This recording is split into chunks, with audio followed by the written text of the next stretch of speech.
علیکم ورحمۃ اللہ وبرکاتہ۔ محترم ناظرین و سامعین، اسلامی بھائیوں، عزیزوں، دوستوں، ماؤں اور بہنوں، عالمی وبا کا ماحول ہے۔ پورا ملک، بلکہ اگر کہا جائے تو ایک طرح سے پوری دنیا لاک ڈاؤن میں زندگی گزار رہی ہے۔ ایسے حالات میں عوام بھی بڑی ڈری سہمی اپنے گھروں میں دبکی ہوئی ہے۔ عوام کے ڈر کا فائدہ اٹھاتے ہوئے آپ نے دیکھا ہوگا سوشل میڈیا پہ کچھ باباؤں نے تعویذ بیچنا بھی شروع کر دیا تھا کورونا سے بچنے کے لیے۔ بڑا عجیب المیہ ہے۔ آج کل سوشل میڈیا پہ جو بات گشت کر رہی ہے، یا بہت سے لوگوں نے مجھ سے سوال کر کے جاننے کی کوشش بھی کی کہ 10 بجے رات میں اپنی اپنی چھتوں پر چڑھ کر کے اذان دی جائے۔ اللہ کے رسول صلی اللہ علیہ وسلم کے دور میں اذان کی جو مشروعیت ہوئی، اذان کے کلمات کے جو خواب دکھایا گیا، اور اس کا مقصد تھا اذان کا لوگوں کو نماز کے لیے جمع کرنا۔ اللہ کے نبی صلی اللہ علیہ وسلم کے دور میں، یا صحابہ کرام کے دور میں، تابعین اعظام کے دور میں، تبع تابعین، محدثین کرام کے دور میں، ائمہ اور فقہا کے دور میں، ظاہر ہے اس قسم کی آفتیں آتی رہی ہیں، اس قسم کی وبائیں پھیلتی رہی ہیں۔ کیا اس قسم کا کوئی ثبوت پایا جاتا ہے کہ اس کو بھگانے کے لیے اذان دی گئی ہو؟ اللہ کے نبی صلی اللہ علیہ وسلم کے سامنے جب کوئی پریشانی آتی تھی، تو اس طرح کی آفت آتی تھی، کوئی آزمائش آتی تھی، تو آپ نماز کے لیے دوڑتے تھے، نماز کے لیے تشریف لے جاتے تھے، مسجد کا رخ کرتے تھے۔ آندھی آتی تھی تو آپ مسجد لے چلے جاتے تھے، سورج گرہن لگتا تھا، چاند گرہن لگتا تھا، تو آپ نمازیں ادا کرتے تھے۔ اس قسم کا ثبوت ملتا ہے، لیکن اذان کا ثبوت کہیں نہیں ملتا۔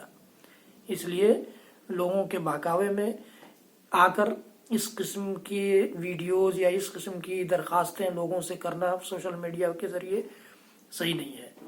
سوال یہ پیدا ہوتا ہے کہ جب اللہ کے نبی صلی اللہ علیہ وسلم اور شریعت سے یہ چیز ثابت نہیں ہے تو نہیں ہے، اب اس میں کوئی یہ کہہ کر کے گنجائش نکالنے کی کوشش نہ کرے کہ اس میں حرج کیا ہے۔ حرج سب سے بڑا یہی ہے کہ ہم ایک وبا سے بچنے کے لیے دوسرا شرعی وبا، بدعت کی وبا پھیلا رہے ہیں، یہ نئی چیز ایجاد کر رہے ہیں دین میں۔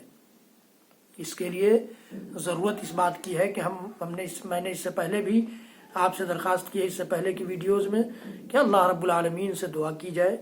اللہم انی اعوذ بک من البرص والجنون والجذام ومن سیئ الاسقام، یا اور بھی اس قسم کی جو دعائیں میں نے آپ کو سکھلائی ہیں کورونا سے متعلق ویڈیوز میں، ان دعاؤں کا اہتمام کریں۔ یہ شعبان کا مہینہ شروع ہو گیا، اللہ کے نبی صلی اللہ علیہ وسلم اس مہینے میں کثرت سے روزہ رکھا کرتے تھے، تو نفل روزوں کا اہتمام کریں، ان میں دعائیں کریں، روزوں کی حالت میں دعائیں کریں، اللہ تعالیٰ سنے گا۔ اسی طرح سے صدقات و خیرات کریں۔ وہ لوگ جن کے گھروں میں کھانا پینا نہیں ہے اس لاک ڈاؤن کے زمانے میں، وہ پریشان ہیں، ان کے ہاں کھانے پینے کا انتظام کر دیں، صدقات و خیرات زیادہ سے زیادہ کریں۔ یہ چیزیں اللہ رب العالمین کو خوش کریں گی، یہ اعمال خوش کریں گے، اور جب اللہ رب العالمین خوش ہوگا تبھی یہ بیماری اور یہ وبا ختم ہوگی، اور اس سے ہم نجات پا سکیں گے۔ حضرات گرامی، کسی وبا، کسی بیماری، کسی مصیبت کو ٹالنے کے لیے غیر شرعی عمل کا ایجاد نہیں ہونا چاہیے، غیر شرعی عمل کا رواج نہیں پیدا ہونا چاہیے، غیر شرعی عمل کا مطالبہ جانے انجانے لوگوں سے نہیں کرنا چاہیے۔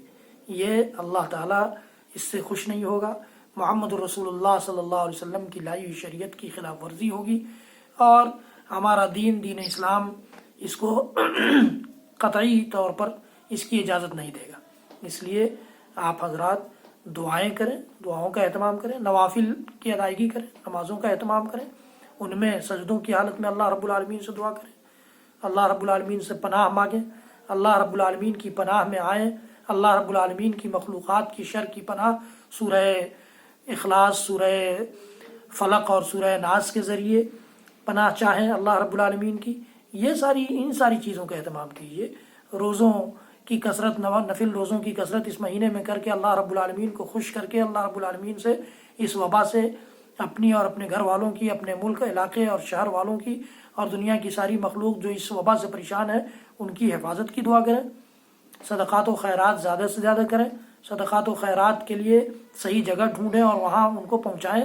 یہ اس بات کی ہم اور آپ کوشش کریں۔ اللہ رب العالمین ہم سب کو محفوظ فرمائے اس وبا سے، ہم سب کو نجات دے اس وبا سے۔ بڑی خطرناک وبا ہے، پوری دنیا پریشان ہے، ساری دنیا لاک ڈاؤن ہے، یہاں تک کہ مسجدیں بھی۔ ایک عجیب المیہ یہ بھی ہے، جب مسجدوں کے بند کیے جانے کا اعلان ہوا تو ایسا لگ رہا تھا کہ سارے مسلمان نمازی ہیں۔ سعودی عرب میں یا گلف میں جب مسجدیں بند ہوئیں تو یہاں کے وہ مسلمان جو کبھی 5 وقت کی نماز کی پابندی نہیں کرتے، ان کے ذہن میں سوال آنے لگا مسجدوں کو کیسے بند کر دیا، مسلمان حکومتوں نے مسجدوں کو کیسے بند کر دیا؟ ارے بھائی، مسلمان حکومتوں نے اگر بند کیا تو آپ کو کیا فرق پڑ رہا اس سے؟ آپ اپنی مسجدیں جو کھلی تھیں ان کو آباد کرتے۔ آج یہاں کی مسجدیں بند ہوئیں، یہاں سے بھی فون آنے لگے جمعہ کی نماز ہوگی کہ نہیں ہوگی، جماعت ہو رہی ہے کہ نہیں ہو رہی ہے، کیسے نماز پڑھیں۔ ایسا لگتا ہے کہ ہندوستان کے سارے مسلمان اب نمازی ہو گئے۔ جب حکومت نے بند کر دیا ہے، ہماری شریعت نے بھی اس معاملے میں چھوٹ دیا ہے، تو ہم اپنے گھروں میں 5 وقتہ نمازوں کی ادائیگی کریں، جمعہ کے بدلے ظہر کی نماز ادا کریں اور رب العالمین سے نوافل کے ذریعے رب العالمین سے کثرت سے دعاؤں کے اہتمام کے ذریعے اپنے رب کو خوش کرنے کی کوشش کریں۔ رب العالمین ہم سب کی آگے سے بھی، پیچھے سے بھی، دائیں سے بھی، بائیں سے بھی، اوپر سے بھی، نیچے سے بھی حفاظت فرمائے، ہم سب کو اپنی عافیت سے نوازے۔ رب العالمین تو ہمارے گھر والوں کی، ہمارے بچوں کی اور ہمارے علاقے اور شہر کی، ہماری ریاست کی، ہمارے ملک کی، اور تو اپنے ساری اس مخلوق کی جو اس وبا سے، اس بیماری سے پریشان ہے، حفاظت فرما دے۔ وصلی اللہ تعالی علی نبینا محمد وعلی آلہ وصحبہ وسلم۔ سبحان ربک رب العزۃ عما یصفون وسلام علی المرسلین والحمد للہ رب العالمین۔ ویڈیو کو شیئر کریں، صدقہ جاریہ ہوگا، اور سبسکرائب بھی کریں اور بیل آئیکن بھی دبانا نہ بھولیں۔ والسلام علیکم ورحمۃ اللہ وبرکاتہ۔